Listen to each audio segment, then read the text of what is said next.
Hello friends, welcome to கிவிஸ் kitchen. இன்றைக்கி நம்ம கிவிஸ் கிச்சனில் ப்ரொக்கோலி யூஸ் பண்ணி எப்படி வெஜ் குருமா செய்கிறதுன்னு பார்க்கலாம். இது வந்து சப்பாத்தி, பூரி, ரைஸ்க்கு எல்லாத்துக்குமே நல்லாயிருக்கும். இதுக்கு வந்து ப்ரொக்கோலி, அப்புறம் கேரட், பீன்ஸ் 3 பொருள் எடுத்திருக்கேன். இது 3ஐயும் வந்து பொடி பொடியாக நறுக்கி வச்சுக்கிறேன். ப்ரொக்கோலியை வந்துட்டு காலிஃப்ளவர் நறுக்கி வைக்கிற மாதிரியே எடுத்து வச்சுக்கோங்க. இதனால் கழுவி சுத்தம் பண்ணி ஒரு தட்டில் எடுத்து வச்சுருக்கேன். அப்புறம் அரைக்கிறதுக்காக தேங்காய் கொஞ்சம், பொட்டுக்கடலை, சோம்பு கொஞ்சம் எடுத்து வச்சுருக்கேன். ஃபஸ்ட்டு ஒரு பேன் சூடானதுக்கப்புறமா ஆயில் 2 ஸ்பூன் ஊற்றிருக்கேன்.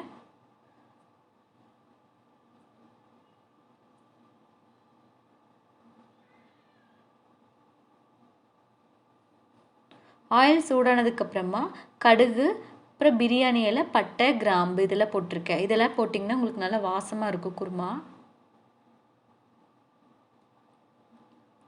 அது கூட ஒரு பெரிய வெங்காயம், 2 பச்சை மிளகாய், கருவேப்பிலை சிறிதளவு சேர்த்துருக்கேன்.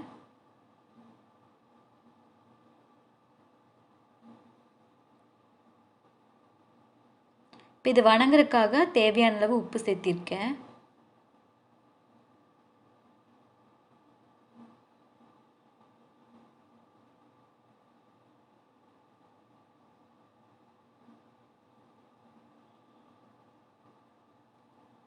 இது கூட நான் ஒரு தக்காளி பொடி பொடியாக நறுக்கி வச்சுருக்கேன். அதையும் இது கூட சேர்த்திக்கிறேன்.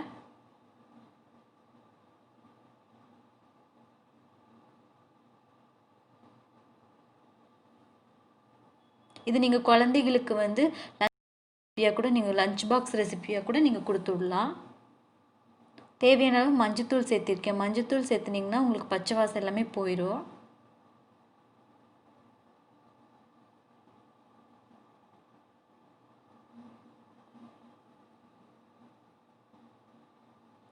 அப்புறம் நம்ம நறுக்கி வச்சுருக்க காய்கறிகளை இது கூட சேர்த்திக்கலாம்.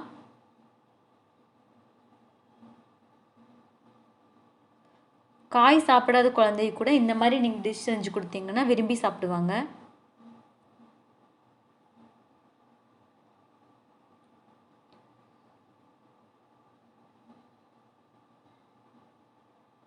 இது பச்சை வாசம் போகிற வரைக்கும் நல்லா வணக்கிட்டு நம்ம அரைச்சி வச்சுருக்க மசாலாவையும் இது கூட சேர்த்திக்கலாம்.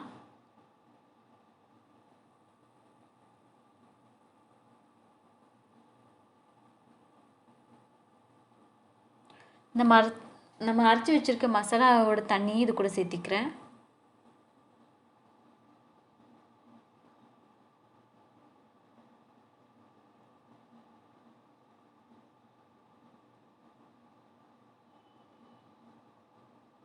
இப்போ இதை நல்லா கிளறி விட்டுட்டு 5லேருந்து 10 நிமிஷம் வரைக்கும் நல்லா இதை வேக விட்டுடலாம். இப்போ நான் வந்து இதில் தேவையான அளவு உப்பு சேர்த்திருக்கேன். ஃபஸ்ட்டே நான் உப்பு போட்டிருக்கங்காட்டி இதில் அளவாக தான் சேர்த்திருக்கேன்.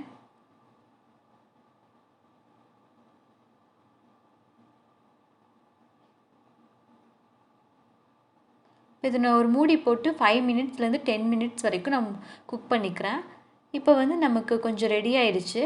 இன்னி கிரேவி கன்சிஸ்டன்ட்க்கு வேணுங்கிறங்காட்டி நான் இன்னி ஒரு 5 மினிட்ஸ் வேக விட்டுறேன். இது நமக்கு நல்லா கொதிச்சிருச்சு. அவ்வளோதான் ஃப்ரெண்ட்ஸ், நமக்கு டேஸ்டியான வெஜ் குருமா ரெடி ஆயிடுச்சு.